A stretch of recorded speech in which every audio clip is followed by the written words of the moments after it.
C'était sa 3e allocution en une semaine. Désormais, Joe Biden veut punir Moscou comme il ne l'a jamais fait. Nous avons coupé la plus grande banque de Russie, une banque qui détient à elle seule plus d'un tiers des actifs bancaires de la Russie.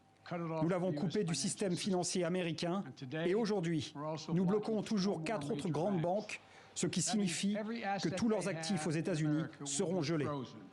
La Maison-Blanche annonce aussi qu'elle réduit de moitié les importations de produits de haute technologie provenant de Russie. L'objectif, empêcher Moscou de moderniser son armée. Frappé au portefeuille puisqu'il n'est pas question de faire la guerre pour l'Ukraine. Londres aussi exclut les banques de son système financier et les empêche d'accéder à la livre sterling.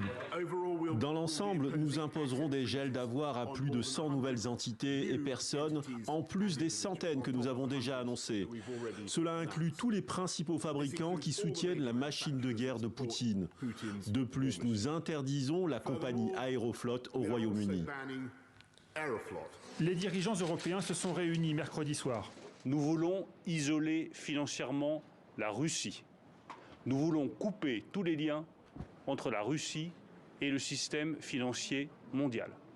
Nous allons assécher les financements de l'économie russe.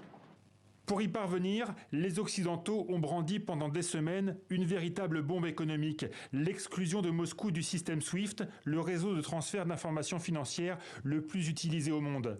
Le magazine The Economist l'avait même surnommé la mère de toutes les sanctions. Seulement, l'Allemagne, l'Italie et l'Autriche y sont opposés. Leurs dirigeants craignent des défauts d'approvisionnement en gaz.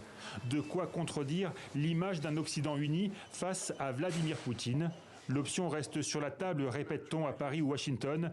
Mais à Londres, Boris Johnson met en garde contre une sous-réaction aux conséquences impensables.